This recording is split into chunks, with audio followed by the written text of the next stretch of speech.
Rivka, une jeune fille de famille Chabad qui habite à New York, elle a grandi, elle est devenue une jeune fille et malheureusement elle a eu un entourage pas tellement bénéfique pour elle et doucement malheureusement elle est descendue de niveau spirituel, elle a changé de tenue vestimentaire, elle a changé de goûts musicaux et elle sortait de plus en plus souvent et de plus en plus tard et ses parents ils savaient plus trop comment faire. Ils ont essayé de la limiter à une certaine heure, elle dépassait toujours les horaires. Jusqu'à qu'un jour, le père il a dit, écoute, à partir de maintenant, tu rentres pas après 23h. Et le premier soir, 23h30, ils leur font rentrer. Deuxième soir, minuit. Et le troisième soir, quatrième soir, à la fin, le père il a dit, écoute, à partir de maintenant, c'est fini. Demain, tu viens en retard, tu dors, pas sur le palier, mais dans la sorte de lobby qu'ils ont les Américains à la maison là-bas. Et ça a pas loupé, le lendemain, elle est venue en retard. Le père a dit, écoute, ma fille, faut qu'à un moment, tu écoutes ce qu'on te dit. Aujourd'hui, tiens ton matelas, tiens ta couverture, tiens ton coussin, tu dors dehors, sur le lobby de la maison. À la maison, mais dans le petit couloir avant de rentrer dans le salon. Et elle accepte, elle s'allonge, et là le père il vient, et il lui donne un plat, avec un repas chaud, une bouteille d'eau fraîche.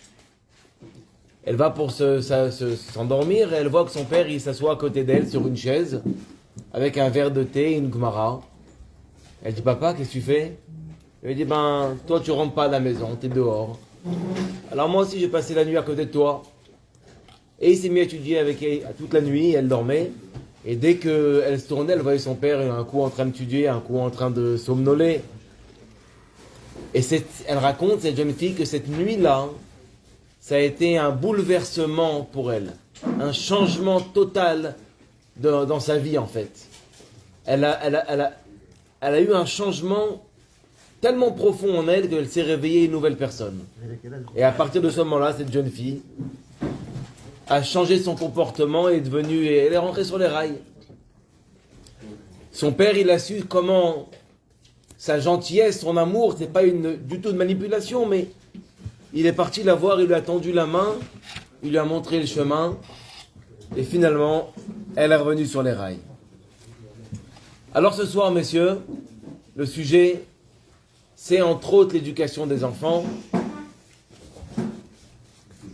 Quelle est la responsabilité des parents dans l'éducation des enfants? Quel est le rôle des parents dans l'éducation des enfants? Que ce soit les parents, les professeurs, les rabbinim, tout le monde. Est-ce qu'on doit montrer le chemin ou ouvrir la voie pour accéder vers ce fameux chemin? Eh bien, ce sont deux visions complètement différentes. Et la majeure partie des gens, c'est où ils vont adopter une sorte d'éducation, montrer le chemin, ou alors, montrer le chemin, ça veut dire être un exemple, être une figure éducative, un exemple, ou alors être mélangé et rentrer dans le monde de l'enfant. Et on va s'apercevoir que c'est pas évident. C'est ou ça, ou comment faire. Alors, ce qu'il faudrait bien évidemment, c'est parvenir à tenir la corde des deux bouts. C'est-à-dire d'unir ces deux choses-là. D'un côté, montrer et placer la barre haute à nos enfants, avec une vision claire de ce qu'ils doivent être, tout en leur donnant la possibilité, la motivation, par rapport à leur niveau actuel, d'accéder à cette voie qu'on leur montre. Et ça, c'est pas évident finalement, parce que c'est deux choses complètement différentes, c'est deux tnuot, c'est deux mouvements différents. Et on va s'apercevoir que effectivement, c'est la grande discussion qui se cache entre Yaakov Avinu et Yosef Hatzadik. Yaakov Avinu et Yosef Hatzadik, ils ont une perception complètement différente de ce qu'est le rôle d'un éducateur, d'un tzaddik, d'un meneur, d'un leader. Regardez ce qui se passe. Yaakov Avinu, il voit son fils et lui dit: mon fils Yosef, je te demande une chose s'il te plaît. Tu ne m'enterres pas ici. je vais mourir, je suis sur mon lit de mort, tu ne m'enterres pas en Égypte. Tout de suite, tu me prends, tu m'amènes au Marat Amarpela. Qu'est-ce qu'il lui dit Yosef? Je le ferai. Il dit non. Simna yadecha tachadirichi, attrape l'endroit de la Mila. Vous savez que à l'époque, pour faire un serment, ou chose qu'aujourd'hui, pour faire un serment, il faut attraper la Torah, par exemple. Avant, il n'y avait pas la Torah, il fallait attraper quelque chose qui était un objet de mitzvah. Et le seul objet de mitzvah qu'il y avait, c'est la brite. Donc il a dit, pose ta main là et fais un serment. Il lui a dit, oulala, papa, je te le promets. Alors dans ce cas-là, jure-le-moi. Ok, je le jure. Et là, Yaakov Avinu, il se prosterne devant son fils. C'est une situation complètement... en fait, c'est une situation bizarre, mais en vérité, c'est une discussion qui est entre deux personnes, Yaakov et Yosef. Quel est le rôle d'un leader, d'un dirigeant? Cette semaine, messieurs, on finit le Chumash Bereshit et se termine aussi la vie mouvementée de Yaakov Avinu. Et là, il appelle, comme on l'a dit, son fils. Il appelle Yaakov et il lui dit tout ce qu'on vient de dire. Enterre-moi donc en Israël, jure-le-moi. Et nous, on va soulever quelques questions ici. Yaakov, il demande à son fils, je te demande, mon fils, de faire un acte de bonté. On appelle ça en hébreu chesed shelemet. Pourquoi un acte de bonté réel, complètement dénué de tout intérêt? Parce que je vais mourir. Tu sais très bien que tu vas rien recevoir en retour. Et là, Yaakov, il dit, fais un acte de bonté avec moi. Ne m'enterre pas ici, au milieu des Égyptiens. Enterre-moi en Eretz Israël. Et il insiste, surtout pas ici, à Marat Amarpela. Pourquoi il ne veut tant pas être enterré en Égypte? La réponse, en fait, il y en a trois. Les trois réponses qu'on a ici, Rashi nous dit, la terre en question, elle va être tapée. Elle va être tapée par les poux. Et quoi, je vais être enterré dans une terre qui va devenir des poux? Première chose, raison pour laquelle je ne vais pas être enterré en Égypte. Deuxième raison, on sait très bien qu'en dehors d'Israël, il n'y a pas de résurrection de mort. Ça veut dire quand Mashiach va venir, les gens qui sont enterrés en dehors d'Eretz Israël ne vont pas ressusciter en dehors d'Eretz Israël.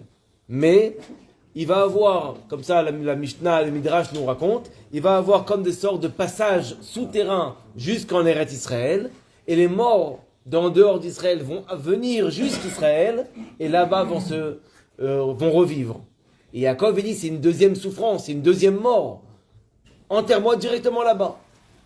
Et troisième raison, si tu m'enterres, moi, en Israël, en Égypte, ils vont faire de moi une idole. Le peuple égyptien me respecte tellement aujourd'hui qu'ils vont me rendre une idole et j'en veux pas. Voici les trois raisons. Seulement, en fait, le Maharal de Prague, il nous dit, parce que Yosef, il n'était pas d'accord, il posait une question à son père à chaque fois. Son père, il dit, enterre-moi à cause d'époux. Il dit, mais c'est pas grave, l'époux, je te mets dans un cercueil, t'inquiète pas, papa. Il dit, non, je veux pas être pour la résurrection des morts. Il dit, mais attends, la résurrection des morts, c'est après la Torah. La Torah n'est pas encore arrivée. Attends qu'on arrive à la Torah, on va sortir d'ici pour recevoir la Torah, donc t'inquiète pas, il n'y aura pas de problème. Il dit, bon, tu veux que je t'explique, ils vont me faire de moi une idole. Et Yosef, il dit, bon, dans ce cas-là, vas-y, d'accord. Et là, il a accepté. Cependant, une chose étrange se produit, c'est pas terminé. Yaakov, il se contente pas d'une promesse de son fils. Et il lui dit, pose ta main à l'endroit de la Mila et jure. Et là, tu dis, qu'est-ce que c'est que ça? Poser la main sur l'endroit de son père. De son père. Bon, on sait qu'Abraham et Eliezer, il a fait ça avec Abraham. Mais c'est le serviteur avec... Mais là, c'est un père avec son fils. On n'a pas rentré au mikveh avec notre père. De peur de voir sa nudité. On sait très bien ce que ça représente, la nudité d'un père. On n'a pas le droit de... Et là, on voit qu'il lui demande de faire une chose comme ça. Ça veut dire qu'il lui demande de faire un serment qui est délicat, en fait. De faire un... À la fin, Yaakov, il accepte la promesse à moitié, parce qu'il lui demande de jurer. Certes, pose pas la main sur la Mila, mais jure. Une fois qu'il a juré, il l'a accepté. Alors, qu'est-ce qui se passe ici? Qu'est-ce qui se passe? Une fois qu'il a accepté, Yosef Hatzadik, il a accepté de son père en jurant, qu'est-ce qu'il fait Yaakov? Ça c'est hyper étrange. Yaakov, il se prosterne devant son fils. Tu te prosternes, Yaakov Avinu devant ton fils. D'abord, Yaakov devant Yosef, et en plus, un père devant un fils. Il avait déjà fait ça. Ouais, mais bon, Rachid nous explique. Pourquoi? Pourquoi? C'est quoi le but? C'est quoi la signification de cette prosternation devant un fils? Alors il nous dit, Rachid, un exemple, une parabole. Il nous donne une parabole pour qu'on puisse comprendre un petit peu ce qui se passe. Il dit, dans la jungle, eh ben, les animaux changent de rôle, changent à tour de rôle de titre. Et chacun, au fur et à mesure des mois, prend le rôle du roi. Une fois c'est le lion, une fois c'est le tigre, et une fois c'est le renard, il nous dit Rachi. Et bien quand le renard devient roi, même le lion se prosterne. Parce que le lion, il a besoin du roi, donc il se prosterne devant le roi. Comme on dit, quand tu veux traire une vache, eh ben tu dois poser un genou par terre. Quand tu as besoin de quelque chose, tu as besoin de quelqu'un, eh ben quelque part tu vas te rabaisser. C'est un petit peu ce qu'il a fait Yaakov avec Yosef. Il avait besoin de lui, alors il s'est rabaissé. Bon. Vous vous imaginez bien qu'une réponse telle que celle-ci, ça ne peut pas nous satisfaire complètement. Parce que, quoi, tu doutes de ton fils, tu doutes qu'il ne va pas accomplir, tu as besoin de le flatter, tu as besoin de te prosterner, il va le faire, il t'a dit qu'il allait le faire, sa parole c'est une parole, c'est Yosef Hatzadik. Pas seulement ça, c'est contraire au respect des parents. Depuis quand un père se prosterne devant son fils? C'est contraire totalement à l'éthique. Et mis à part ça, quand un homme sur son lit de mort, il demande quelque chose, on sait très bien que les dernières demandes, les dernières paroles d'un défunt, elles sont sacrées. On accomplit ce que le défunt il veut. Il n'y a pas de rigolade sur ça. Exemple, quelqu'un qui avant de mourir, il dit l'appartement que je vous ai légué, ne le vendez pas. D'après la halakha, une fois que la personne est partie, ça devient l'entière propriété de celui qui l'a reçu, de l'héritier. Donc je pourrais le vendre. Ah, si sur son lit de mort, il a dit, tu vends pas, tu dois pas vendre. C'est sacré.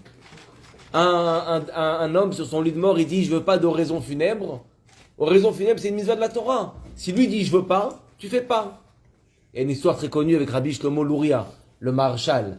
C'est un grand décisionnaire et un grand commentateur de la Gemara il y a 500 ans de ça. Il raconte qu'une femme, elle est venue le voir.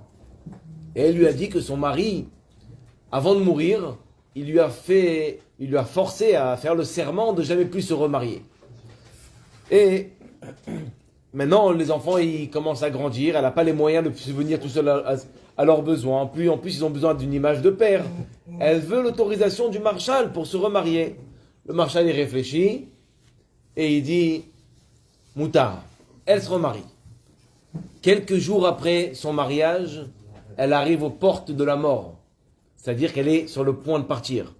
Toute la famille sont partis voir Rabbi Shlomo Louria. Rabbeinu, qu'est-ce que tu nous as fait? Qu'est-ce qui s'est passé? Il écoute tout. Laissez-moi seul, il leur dit.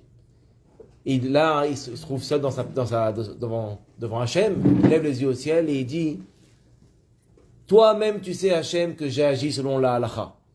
Alors, parce que moi, j'ai agi selon la halakha et qu'il y a la demande d'un défunt, une autre femme va mourir, une autre personne va mourir. Il a fini ses propos, elle a guéri, et elle s'est mariée, et tout s'est bien passé. Maintenant, on voit bien que c'est pas évident, ça veut dire, il a dû se mêler, il a dû parler avec les Neshamot, il a dû faire tout un truc pour pouvoir enlever cette rigueur sur cette dame-là.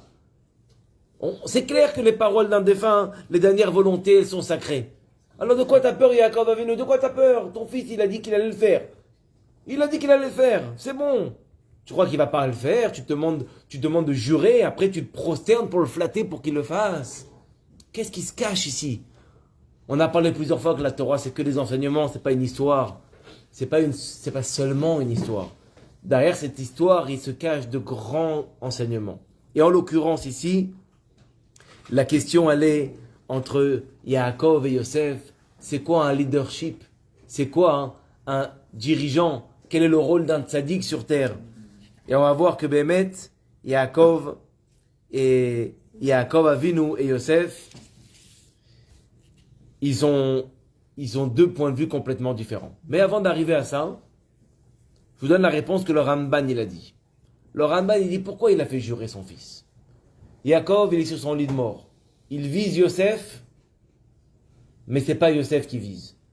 En vérité, la cible, c'est Pharaon. Il lui dit à Pharaon, en fait, qu'est-ce qu'il fait Yaakov? Il sait très bien que quand il va dire à Pharaon, bon, je vais aller enterrer mon père en Israël, je reviens. Qu'est-ce qu'il va lui dire Pharaon? Mais c'est pas grave, ne va pas. Ne va pas. Pourquoi tu vas? Tu laisses-le ici. Quoi, nous, l'Égypte, elle est bonne que quand vous avez des galères? Quand tout va bien, vous nous prenez des gens bien? On sait très bien que quand il est arrivé Yaakov en Égypte, le Nil, il s'est approché vers lui. Donc, tout le monde connaissait la puissance de Yaakov. Alors quoi, tu veux le prendre maintenant que tout va bien? Tu veux l'amener en Israël? Non. Qu'est-ce qu'il a fait Yaakov Avinu? Il a fait jurer Yosef. Ça veut dire, mon fils, tu vas être devant toi, il va avoir ici des embûches. Ils vont pas te laisser faire. Moi, je te fais jurer pour que, envers et contre tout, tu montes d'ici, tu m'enterres surtout pas ici. Donc le serment, c'était pas pour Yosef directement. C'est pour que, engage-toi sérieusement, parce que tu vas devoir affronter Pharaon. Il a douté. Non, il savait que s'il disait pas. Chazak. Et Yosef avait fait un serment. Voilà. Deuxième chose qui nous ramène le Ramban. Le Ramban nous dit, et pourquoi le serment? Parce que quand Yosef Assadik, il est sorti de prison. Ok? Il arrive devant Pharaon. Et qui commence à parler avec lui. Pharaon s'aperçoit vite fait qu'il n'a pas un homme simple devant lui. Il lui donne un trône à côté de lui. Et au fur et à mesure du temps, Pharaon, il s'aperçoit que Yosef, il est bilingue. Il n'est pas bilingue, trilingue, et quatringue et cinqlingue. Il parle autant de langues que lui, parce qu'on sait très bien que la loi pour les pharaons de l'Égypte, il fallait qu'il parle des 70 langues. Pourquoi? Comme c'est la première puissance mondiale, il fallait qu'il puisse parler avec tous ceux qui venaient acheter à manger ou faire des affaires. Seulement que Pharaon parlait toutes les langues, sauf une, l'hébreu. Personne n'est jamais venu encore en Égypte. Enfin, il n'y a pas vraiment eu besoin de dialogue avec Pharaon. Donc, il ne parlait pas la langue hébraïque. Et là, Yosef, il vient, et mis à part les 69 autres langues qu'il parlait aussi l'hébreu. Et là, Pharaon, il dit, purée, si ça se sait, ça va être toi le roi d'Égypte. Il dit, mais non, je n'ai pas envie, moi, ça ne m'intéresse même pas. Il dit, non, jure-le maintenant que tu dis à personne que tu parles une langue de plus que moi. Et il a juré. Et Yaakov, il dit, ok, maintenant, toi, tu vas jurer. Parce que lui, comme c'est une mauvaise foi, il ne va pas te permettre de me prendre et de m'amener en Israël. Tu vas lui dire, mais j'ai fait un serment. Et s'il va dire, c'est pas grave. Il dit, ah bon, c'est pas grave le serment. Ok, dans ce cas-là, le serment que moi je t'ai fait, il est caduque. Il n'a plus de valeur. Et donc, c'est la raison pour laquelle il a fait le serment. Ça, c'est le Ramban qui nous enseigne ces deux choses-là. C'est beau. Maintenant, je voudrais faire une parenthèse. Une très belle parenthèse qui concerne la semaine qu'on est en train de vivre. Voilà, vendredi, c'est le jeûne du 10 Tevet. Regardez ce qu'il lui dit Yaakov à Yosef. Yaakov dit, tu sais, tu vas être confronté à une belle épreuve. Tu as devant toi l'homme le plus puissant du monde. Tu vas devoir l'affronter. Tu vas devoir le tenir tête. Moi, je vais te faire jurer. Mais pourquoi je te fais jurer? Parce que je vais te donner un maximum de force de ton côté. Tu vas devoir traverser une épreuve maintenant. Il faut que directement ce soit clôturé chez toi que tu m'amènes en Israël. Parce que si c'est pas clôturé chez toi, que tu laisses une ouverture à une autre décision, eh ben, c'est possible que tu vas flancher, que tu vas pas m'amener en Israël. Je vais te faire un serment, je vais t'encourager, je vais me prosterner devant toi. Pourquoi? Pour te donner de la force, pour que tu aies confiance en toi, pour que tu sois sûr à 100% que cette décision, c'est la bonne décision. Ton père, il s'est prosterné devant toi. Parce que si tu laisses une porte ouverte à un refus éventuel, sache que c'est le début de la fin. Maintenant, regardez ce qui s'est passé le 10 Tevet. Le 10 Tevet, a priori, c'est illogique que vendredi on jeûne. Vous vous rendez compte que vendredi on va jeûner, on va arriver à Shabbat Kodesh en jeûnant. Ça veut dire on va enlever de la Kedusha de Shabbat, on va arriver en jeûnant. Et malgré tout, si Tisha B'Av il tombe Shabbat, vendredi, on ne jeûne pas. Si Tanit Esther il tombe vendredi, c'est un problème. Asara B'Tevet, on jeûne. Et même s'il tomberait Shabbat, on jeûnerait. Comme il nous dit le Maharam de le Abu Drahem. Pourquoi? A priori, c'est rien passé le 10 Tevet. ils ont fait le siège sur Jérusalem. Il n'y a pas eu encore une attaque. Le mur était encore entier, il n'y a pas eu d'attaque. Mais comme ils ont assiégé Jérusalem, et ben là, c'était le début de la fin. C'est un peu ce qui s'est passé quand ils s'approchaient devant la barrière de sécurité dans le sud. Bon, ils manifestent devant la barrière de sécurité. Ils l'ont pas cassé. Ils n'ont pas fait un trou dans la barrière. Ils envoient des cerfs-volants ou ils envoient des ballons de l'autre côté. Et là, en fait, le prophète, en nous donnant l'histoire du dit Tevet, il nous dit le plus important, c'est pas, en fait, l'introduction, elle est plus importante que l'histoire. Ce qui se passe avant, c'est plus important que l'histoire. Ils sont approchés, ils vont rentrer. Ils sont approchés assez proches de Jérusalem. Tisha B'Av, Yuzayin Betamuz. Pareil dans notre propre service de Dieu. On peut se dire que tant qu'on faute pas, tant qu'on ne parle pas mal, c'est pas grave. On peut, dans la pensée, on est libre, on peut se lâcher. La définition profonde du jeûne, du dit Tevet, c'est que ça commence par le siège, à la base, à la source. Quand le Yetzer Hara, il veut rentrer dans le cerveau, et qu'on se dit, non, qu'est-ce qu'il y a? C'est entre nous et nous-mêmes. On n'a fait aucune avéra, on n'a embêté personne. On peut se lâcher un peu dans notre esprit. C'est là où tout commence. Ça rentre dans l'esprit, ça finit par la parole, ou ça va directement vers l'action. C'est ça la notion du dit Tevet. Et c'est pour ça que même Saton Shabbat, on jeûne. Le début de tout, c'est ça. Bon, revenons à notre sujet maintenant. On referme la parenthèse et on revient au sujet de la discussion entre Yaakov et Yosef. Yaakov, il a peur de Yosef. Yaakov, ça sent, entre parenthèses, si on peut s'exprimer ainsi, ça sent pas bon. Il insiste tellement parce qu'il a un doute sur les volontés de Yosef, sur la perception de Yosef. Non, je ne rentre pas dans ça. Regardez ce qui se passe. Yaakov, il insiste. Enterre-moi en Israël. Qu'est-ce qu'il fait Yosef?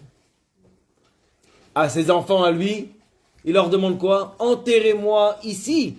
C'est par ça qu'on va finir la paracha. Donc Yaakov, lui, tout de suite, je meurs, tout de suite tu me dégages ici. Yosef, je meurs, tout de suite tu me mets dans le Nil. Je veux être là. Qu'est-ce qui se passe? Et Yaakov, il dit, il a une autre vision. C'est quand même incroyable. C'est incroyable. Un, il pense comme ça, l'autre pense comme ça. Pourquoi? La discussion, elle est... Yosef, lui, il veut rester avec eux. Il veut sortir le dernier d'Égypte. Quand tout le monde sera parti, quand tout le monde sera sain et sauf, moi, je partirai. Yaakov, lui, dit non. Moi, je sors en premier d'Égypte. Alors, on pourrait dire que, en fait, Yosef, il n'a pas le choix. Yaakov, il a eu la chance d'avoir un fils prince d'Égypte, donc il peut demander ce qu'il veut, mais Yosef, il n'a pas cette chance-là, donc, si ça avait été ça, la raison, il aurait dû le dire au moins, ou dire, oh mince, je suis enterré ici.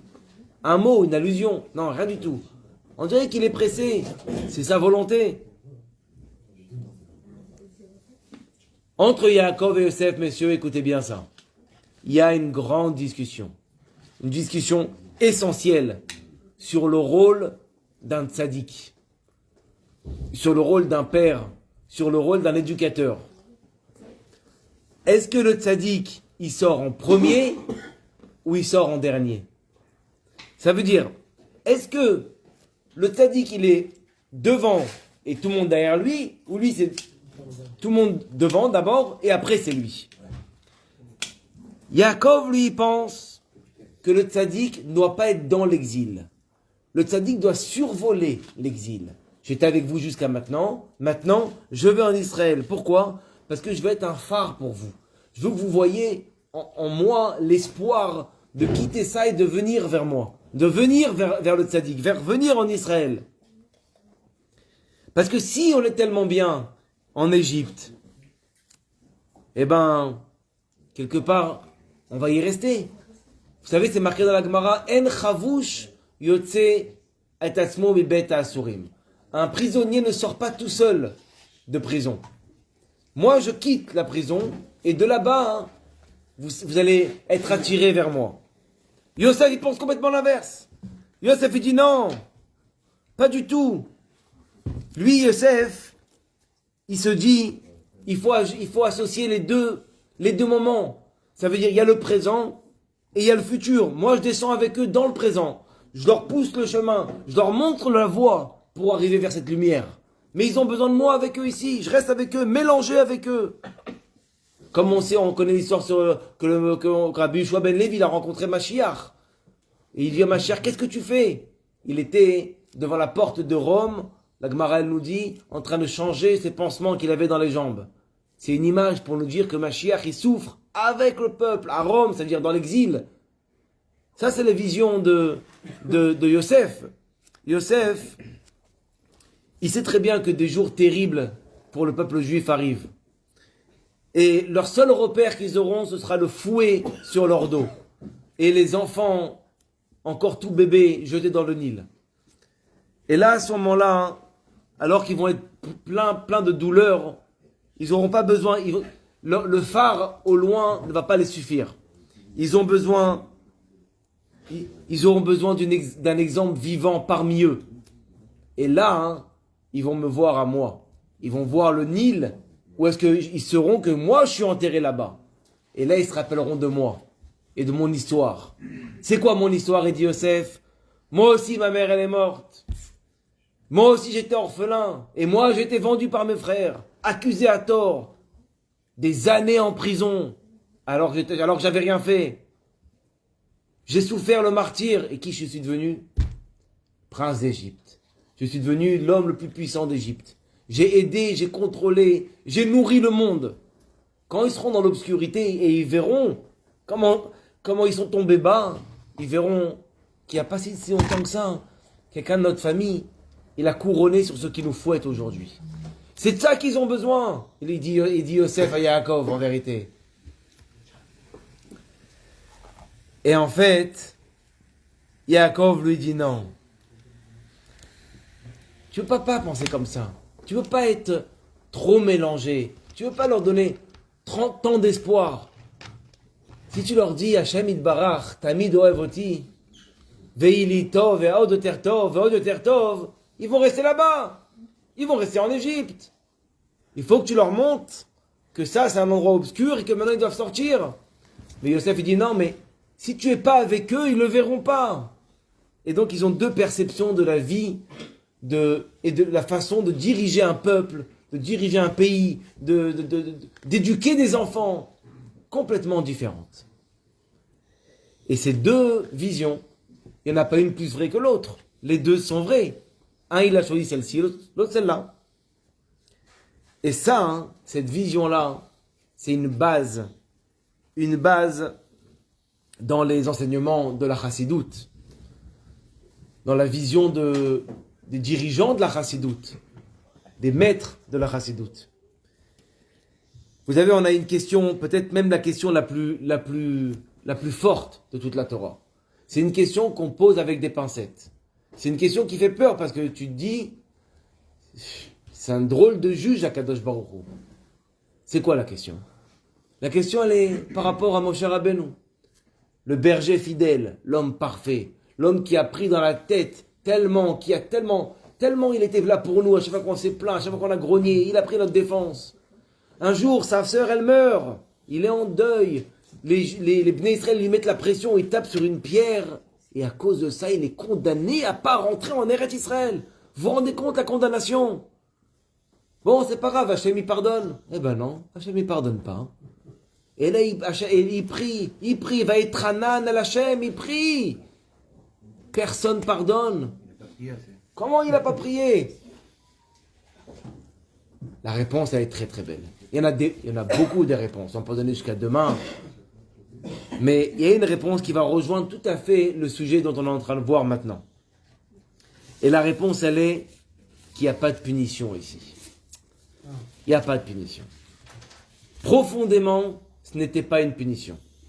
C'était un message de Dieu pour nous montrer à nous qui vont venir après, c'est quoi le rôle d'un leader? C'est quoi le rôle d'un dirigeant? Mais quand tu veux rentrer en Israël, Moshe, mais toi, ta génération, elle est où ta génération avec qui tu es sorti d'Égypte? Elle est là-bas, elle est dans le désert, ils sont tous morts. Alors toi, tu vas rester avec eux. Comme ça, quand il y aura la résurrection des morts, je vais venir pour que tu sois ressuscité. Eh bien, je vais m'occuper de tout cela aussi. Ils vont tous revivre avec toi. Le Midrash, il nous donne un bel exemple. Il dit, c'est comme si qu'un homme est dans le désert et il fait tomber une pièce. Alors, il demande aux gens de l'aider. Le type, il passe, il dit, qu'est-ce qui se passe? Ah, j'ai perdu de l'argent, combien? J'ai perdu 20 gourottes. Et 20 gourottes, il commence à faire sombre, le désert, c'est un endroit dangereux. Mon frère, vas-y, j'avance. Et ils avancent. L'homme, il était intelligent, qu'est-ce qu'il a fait? Il a pris une pièce d'or, il l'a posée. Quand ils lui ont dit, qu'est-ce que tu viens chercher? Qu'est-ce que tu cherches? J'ai perdu une pièce d'or. Ah, une pièce d'or, on s'arrête. Et là, il commence à l'aider. C'est ce qu'il a fait Hachem avec Moshe. Il a posé une pièce d'or dans le désert pour venir la récupérer dans les temps voulus, quand il y aura Mashiach et la résurrection des morts. Ici déjà, il fait revivre Moshe Rabbeinu, alors il s'occupe de ceux qui sont autour. Et ça, hein, c'est un message d'Hachem. Moshe, tu rentres pas en Israël, tu restes avec eux. Tu restes avec eux en dehors d'Israël. C'est la fameuse réponse à tous ceux qui posent la question, pourquoi les Admourim de Chabad, ils sont enterrés en Russie, ou d'autres tzadikim, Reb Nachman en Ukraine, à New York, pourquoi? La réponse que le rabbi donne sur les Rebbeim Chabad, c'est comme il a dit de son vivant à un homme qui lui a posé la question, pourquoi le rabbi ne vient pas en Israël? Le rabbi lui a dit, un docteur, il est où est-ce que c'est bon pour ses patients, pas là où est-ce que c'est bon pour lui. La raison pour laquelle il est là-bas, c'est que quand tu vois dans un monde aussi obscur, un endroit de lumière, un tzioun, un endroit de gdusha, tzion, tu peux montrer du doigt, un endroit de lumière dans toute cette obscurité. C'est la raison pour laquelle ils ont fait certaines abnégations d'eux-mêmes pour être là-bas, parce que c'est pas évident pour un tzaddik qui connaît la gdusha d'Eretz Israël d'être enterré dans un endroit comme ça. Maintenant, revenons à l'éducation des enfants. La Torah, elle, ici, elle nous montre un enseignement. Comment on s'occupe de nos enfants? Comment un prof, il doit être avec ses élèves? Comment un tzaddik avec ses élèves? Un rosh yeshiva avec ses élèves? Et la réponse, elle est comment? On a une question dans la Torah extrêmement étonnante que même l'homme le plus sage de tous les temps n'a pas réussi à trouver la réponse. Shlomo HaMelech, il a dit, j'ai beau étudier, c'est toujours aussi flou. Il s'agit de la vache rousse. L'histoire de la vache rousse, c'est une mitzvah qui est perturbante. C'est quoi le rôle de la vache rousse? La vache rousse, c'est tout simplement prendre les cendres d'une vache, ok? Pour purifier un homme, avec ces cendres-là, tu as purifié un homme qui s'est rendu impur par le fait qu'il a côtoyé un mort. Il a touché un mort, il s'est rendu donc impur. Bon, c'est pas compréhensible. Maintenant, je pose une question. Tu comprends c'est quoi la définition du mikvé? Tu comprends la définition des lois d'impureté et de pureté? Tu comprends pourquoi une personne qui va dans une douche pendant 1 heure, elle n'est pas pure, par contre, tu vas dans un mikvé, tu sors pur? Pourquoi? Il y a plein de choses qu'on ne comprend pas. Qu'est-ce qu'il y a de particulier à la mitzvah de la vache rousse? La particularité de la mitzvah de la vache rousse, elle est étonnante. C'est que celui qui purifie, écoutez bien ça, messieurs, celui qui purifie, il devient impur. Et ça, hein, c'est étonnant. Il ne devient pas au même stade impur, il doit aller au mikvé seulement, mais il devient impur. Ça veut dire tu viens, Léon Cohen, Bezrat Hashem Bekarov dans le Beth Amikdash, il va venir nous rendre purs. Il va un autre Cohen là-bas qui se cache, Razak ou Baruch. Et pour pouvoir purifier la personne, il va se rendre lui-même impur. Qu'est-ce qu'elle veut nous dire la Torah? La Torah, elle nous enseigne ici la façon d'éduquer, la façon comment se comporter. Tu ne peux pas rester en dehors du système pour purifier. Tu dois rentrer dans le système. Tu ne peux pas sauver un homme qui se noie en lui montrant le chemin d'en haut. Tu dois plonger, tu dois te mouiller. Et de là-bas, tu le sors. Tu veux déraciner une montagne. Tu ne veux pas prendre une grue. Il faut que tu prennes jusqu'aux fondations. Des fondations, tu peux monter. Ça veut dire que tu dois rentrer, tu dois te mouiller. Et parfois, tu dois te rendre impur. Tu dois descendre de ton piédestal pour arriver et côtoyer le peuple. Cette approche-là, l'approche de la chassidoute, cette vision-là, elle doit résonner même dans l'éducation de nos enfants, comme on va voir dans un instant. Notre approche instinctive dans l'éducation des enfants par rapport au mal, elle est de nier le mal, condamner le mal, secouer l'enfant pour lui faire un électrochoc, pour qu'il s'éloigne. Seulement, ça fait l'inverse. Quand tu secoues, le mal il sort pas. Ça rentre encore plus profondément. Le mal il s'imprègne. Pourquoi?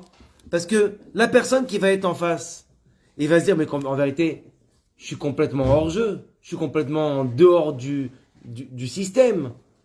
Et bien quelque part, je vais continuer dans ça.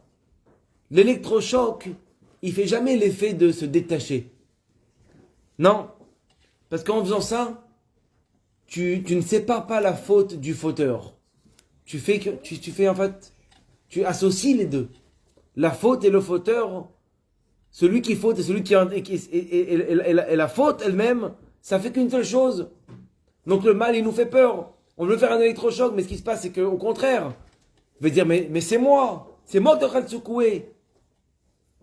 Comme l'histoire magnifique et très connue de Rabbi Nachman de Breslev sur l'histoire du dindon. Vous connaissez toute cette histoire qui est incroyable. Quel exemple.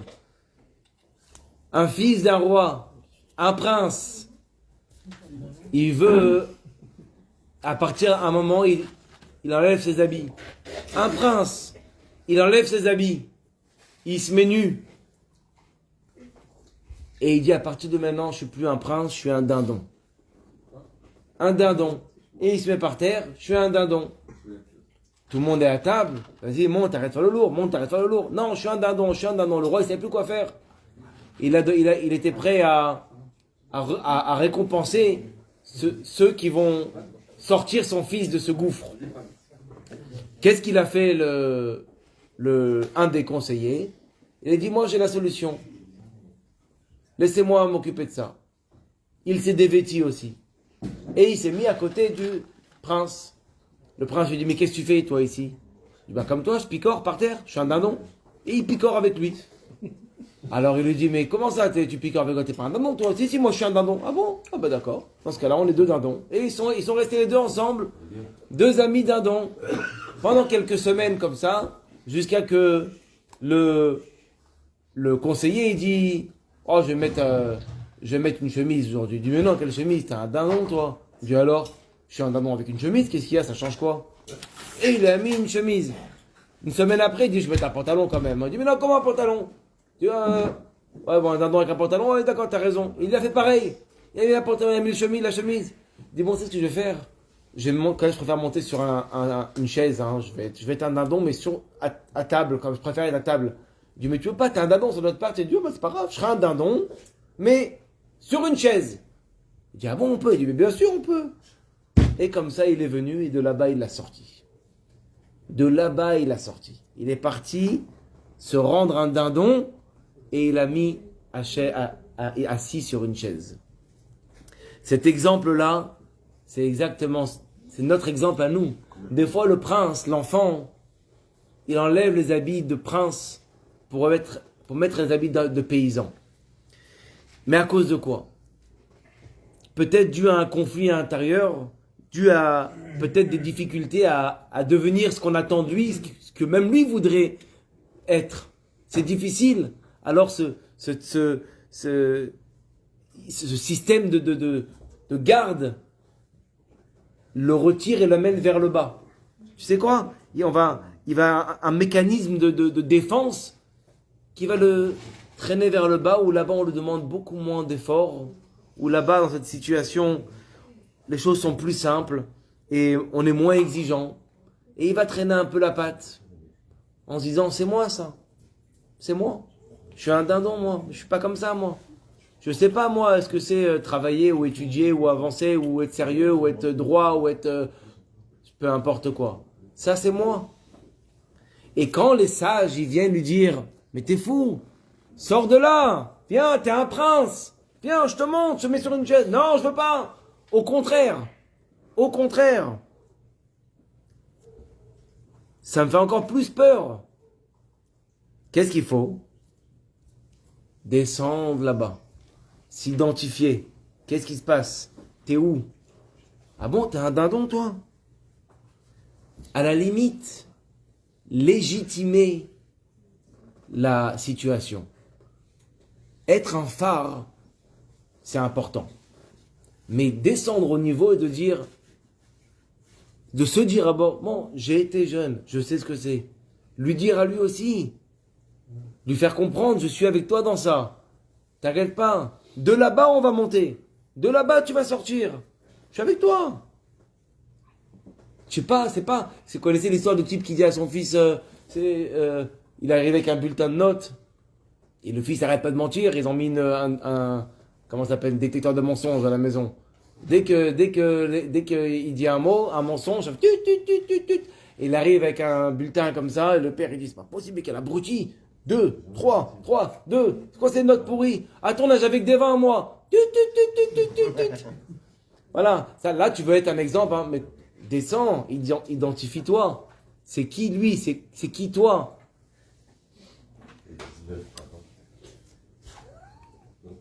Ça peut entraîner en fait qu'une sorte de frustration. Le fait de rester en haut, il y a des choses où on doit, oui, rester en haut, bien sûr. Mais quand on ne descend pas, hein, eh ben, qu'est-ce que ça va faire? T'es trop haut, ça pousse la frustration finalement. Il y a 2 histoires incroyables que le Rabbi l'a racontées. Première histoire, c'est sur l'Admour Emtsai. Un jour, l'Admour Emtsai, alors qu'il recevait en entretien privé, les gens, ils venaient, ils posaient des questions, demandaient des brachot, Refoua Shelema, Parnassa. Un jour, à la porte du bureau du Rabbi, l'Admour Emtsai, le fils de l'Admour Azaken, la porte se ferme. Et il ne le reçoit plus en entretien privé. Maintenant, tout le monde est venu. Les gens, ils sont là devant la porte, ils veulent rentrer en entretien privé. Et il dit non, je ne peux plus recevoir. 1 jour, 2 jours, 1 semaine, 2 semaines. Et un jour, la porte s'ouvre. La porte s'ouvre et il reçoit un entretien privé. Ils sont venus le voir et lui dire, mais Rabbi, qu'est-ce qu'il y a eu? Qu'est-ce qui s'est passé? Alors il a raconté, écoutez bien ce qu'il leur a dit. Ils sont venus me voir. Un homme, il est venu me voir. Il m'a demandé une façon de le réparer. Un chemin, de lui donner un chemin pour qu'il puisse se réparer son comportement, réparer ses fautes. Et en fait, il m'a dit une faute tellement grave, tellement lourde à entendre, j'ai pas réussi. Mais comment ça, t'as pas réussi? Il a dit comme ça, regardez ce qu'il a dit. Chaque personne qui vient me voir et qui me demande une façon comment de l'aider pour se réparer, d'abord et avant tout, je dois rentrer dans sa peau. Je dois trouver où est-ce que cette chose-là existe chez moi. Ne serait-ce qu'en miniature de miniature. Mais où est-ce que j'ai un soupçon de cette dimension-là en moi? Et lui, il est venu avec une faute tellement grave que j'ai eu un choc. Je dis, mais comment? J'arrive pas à m'identifier du tout avec ça. Pendant plusieurs semaines, j'ai fait une introspection. Jusqu'à que j'ai trouvé quelque chose qui pouvait ressembler à ça. Et de là-bas, j'ai pu lui trouver un chemin pour pouvoir l'aider à évoluer. Ça veut dire que d'abord, il s'identifie, d'abord il comprend. C'est comme une fois, ça on m'a donné l'exemple d'un enfant qui marche avec nous. Un enfant qui marche avec nous. Nous, instinctivement, on donne la main. 2 enfants qui sont petits, on donne la main. Ah, c'est mon beau-père qui m'avait dit ça. Et bon, on avance, bon, il marche doucement, on avance un peu plus vite, mais on oublie encore un paramètre, c'est que lui, il est comme ça, pendant tout le chemin. Et nous, on l'oublie, ça. Ça veut dire, est-ce qu'on se met dans la peau de la personne, de l'enfant, de la personne qu'on a envie d'aider, avant de lui donner des sermons? Et ça, c'est fondamental pour l'éducation. Comme l'histoire, encore une fois, avec le Rabbi Rachab et son frère, il jouait, le Rabbi Rachab, c'était donc le cinquième Rabbi de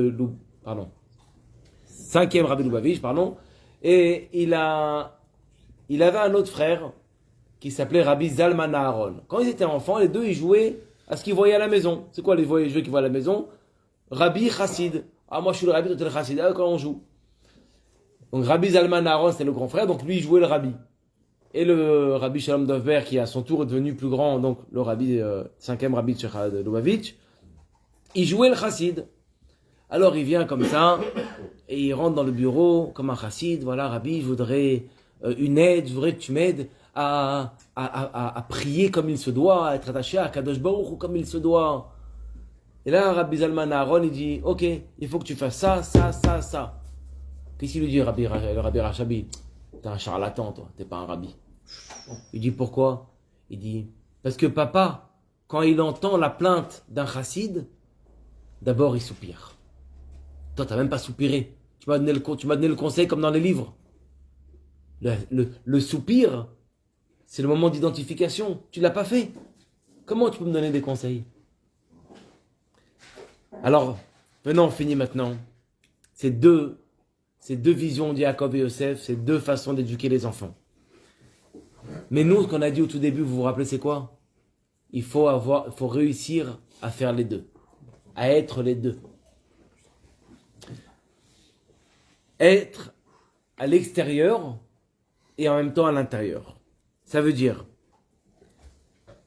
on a vu dans les époques d'avant, les grands éducateurs, que ce soit même les rabbanim, ils étaient toujours en retrait. Ils étaient sur une estrade, tu le regardais de loin, c'était le grand, ils ne connaissaient pas le nom des élèves.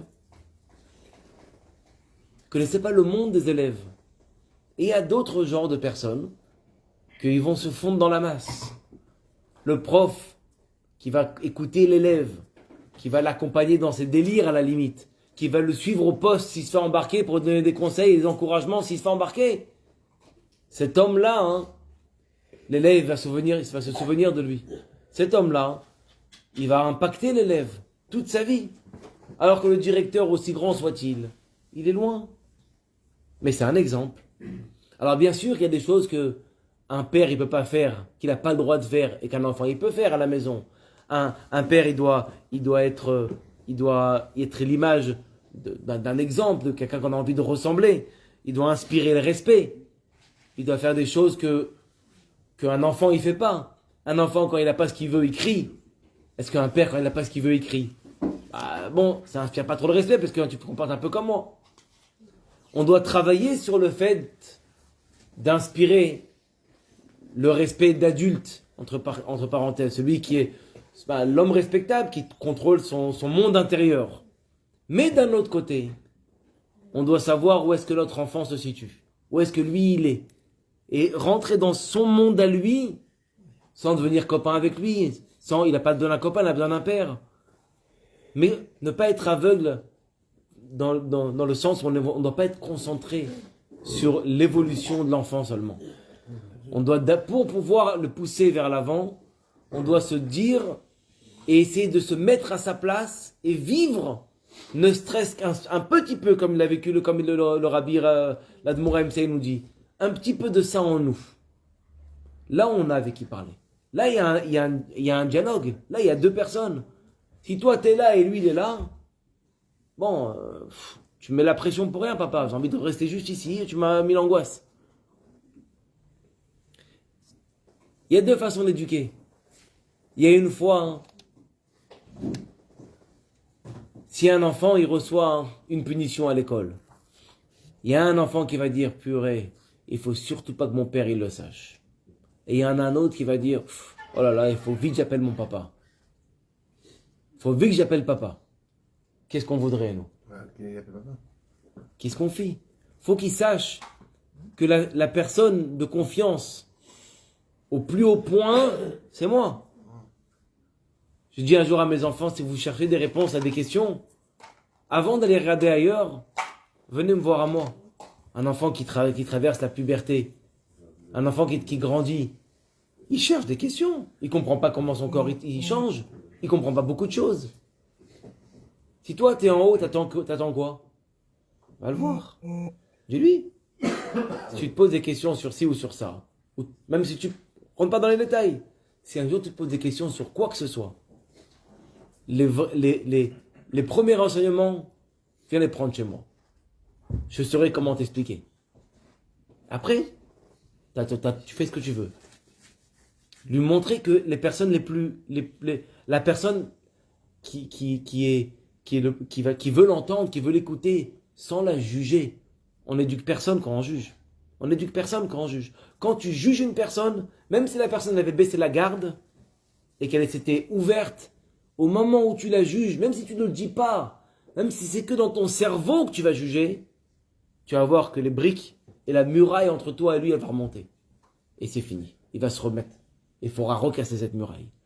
Le meilleur moyen, c'est de ne pas juger. Et pour ne pas juger, il faut s'identifier. Il faut se mettre dans la peau. Il faut essayer de rentrer dans ce petit monde-là. Et de là-bas, dire, vas-y, viens avec moi. De lui donner l'envie d'évoluer dans l'endroit où est-ce qu'il est. Parce que toi, quand tu lui parles d'en haut, c'est du chinois. Rentre ici. Parle-lui de quoi? De ce qu'il vit. Sois avec lui. Ou même, écoute-le. Ou tu sais quoi, même encore plus, ne juge pas. Ne le juge pas. Ok, je suis avec toi. Qu'est-ce qu'on fait? Toi et moi, qu'est-ce qu'on fait? Tu veux que je sois là? Qu'est-ce que je peux faire? Ou tu l'écoutes seulement et tu te tais. C'est qu'il y a un exercice très très beau. Celui qui le fait, il va voir son lien avec la personne en question, Bichala, avec le monde différent. Vous savez, il y a chez les chassidim, il y a beaucoup le principe de... Bien sûr, il y a l'étude, il y a la tfila, mais il y a aussi ce qu'on appelle Idvaadut. D'accord? Idvaadut, Farbringen, il n'y a pas de livre. Il y a deux juifs qui parlent. Chez les Breslev, on appelle Sichat Raverim. C'est quoi cette notion de Idvaadut, Sichat Raverim? Sichat Raverim, tu sais ce que c'est? C'est quand tu écoutes une personne et tu te tais. Tu écoutes une personne pendant un moment, pendant 10 minutes. Tu ne poses pas de questions. Tu ne donnes pas de conseils. Fais-le avec ta femme. Tu ne poses pas de questions. Tu ne donnes pas de conseils. Tu ne consoles pas. Tu ne dis rien. Tu ouvres tes deux oreilles et tu écoutes tel un enfant qui écoute. Quand un enfant il écoute, il n'a pas encore sa perception, ses idées. Imagine-toi, un enfant c'est comme une page blanche. Un enfant quand il écoute, il intègre, il imbibe tout ce que tu lui dis. C'est la pureté à l'état pur. Il écoute ce que tu lui dis. Nous, quand on écoute, ça passe par un transformateur et un traducteur. Ça se met dans des cases que nous, on a choisies. Et comme ça, on va voir le monde. Ça se trouve, elle m'a dit une chose, je l'ai traduit et je l'ai interprété d'une autre façon. Je me suis énervé alors que mon aucun rapport, je t'ai pas dit ça. Les malentendus, ils sont constants chez nous parce qu'on n'écoute pas. On traduit. Écoute. Donne aucun conseil. Et tu vas voir que tu vas enlever des barrières comme ça. Tu vas enlever des barrières avec les gens que tu écoutes, avec les gens de ton entourage. Et birlal, si tu rentres dans ce système-là d'écouter Béhémet, eh ben, tu es clair. Tu écoutes, tu entends, les gens ils te parlent, tu leur parles, mais tu donnes la place à chacun. Et pour l'éducation, c'est fantastique ça, de savoir écouter, de pouvoir écouter. Alors je vais finir maintenant par ces deux, on a dit ces deux chitotes, ces deux visions, Yaakov qui monte le chemin, Yosef qui veut rester en Égypte. Alors maintenant, il y a une dernière petite question et on finit par une très belle histoire. La question elle est, chaque rabbin qui va te faire un Dvar Torah, par quoi il va finir? Par quoi on finit? Un rabbin il fait un Dvar Torah, par quoi il finit? Hein? Ah, Bechanania. Non, par... généralement, quand... Voilà, Léon, Rabbi Cohen. C'est comme ça. On fait par Mashiach. On finit par quelque chose de gai, de bon, d'agréable. Moussard, on finit pas par Moussard, ça restera. Fais-moi un peu de Moussard, après tu me caresses dans le sens du poil, je préfère. Par quoi le Chumash Bereshit il finit? On finit cette semaine. Chazak, Venit, Chazek. Par quoi on finit? Rasrata Amut. On finit par quoi? Et on a enterré Yosef, il a enterré en Égypte. Pourquoi tu finis par ça? Finis-moi par, je sais pas, quelque chose de plus gai. Le rabbi répond à cette question de façon extraordinaire.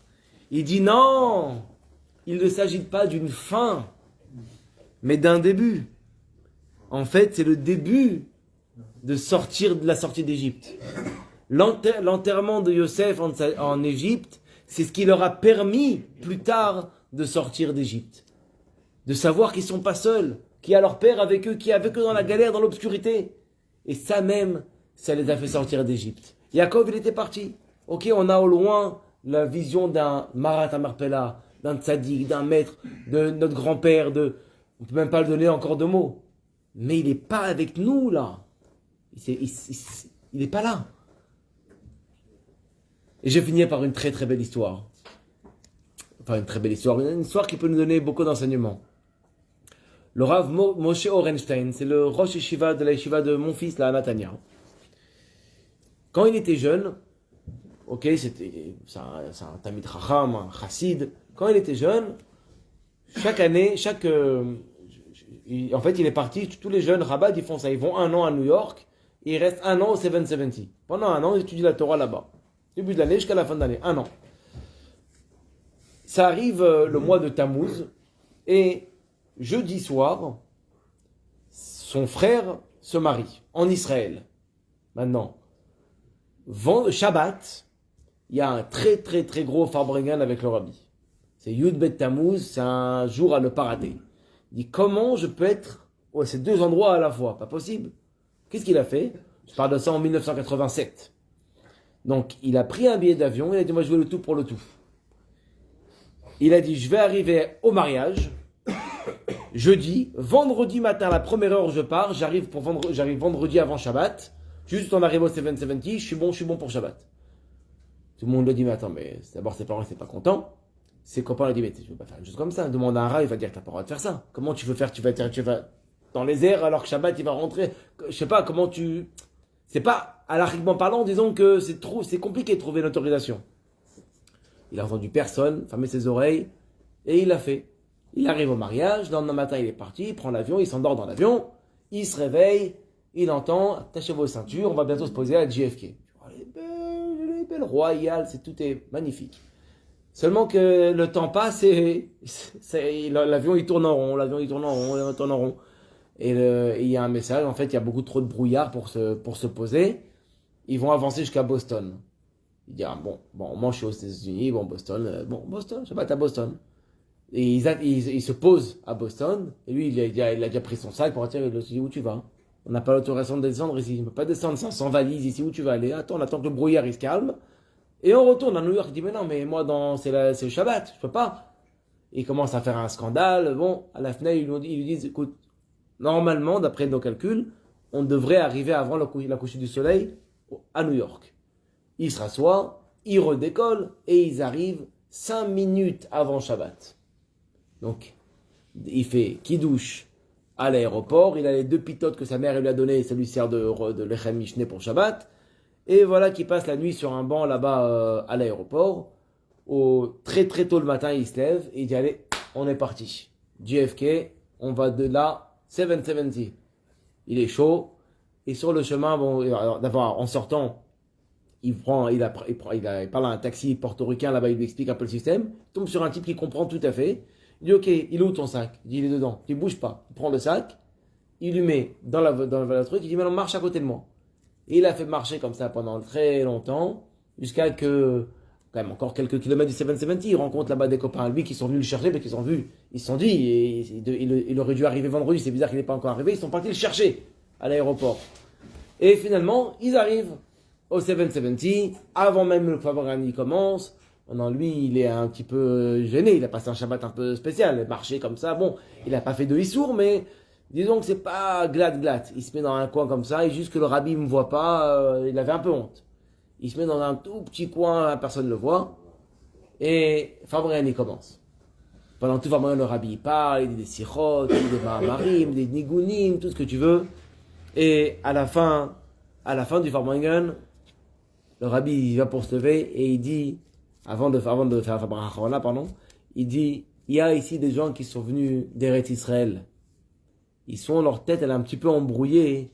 Est-ce qu'ils ont fait comme la halacha elle veut, pas comme la halacha elle veut? Alors qu'ils disent un grand lechaïm pour que leur tête, il n'y a plus d'embrouille dans leur tête et que Bezrat Hashem, on puisse aller tous ensemble en Eretz Israël. Et là, le Rav Orenstein, il dit, waouh, un Rebbe, ça je savais que j'avais. Mais un papa, maintenant je sais.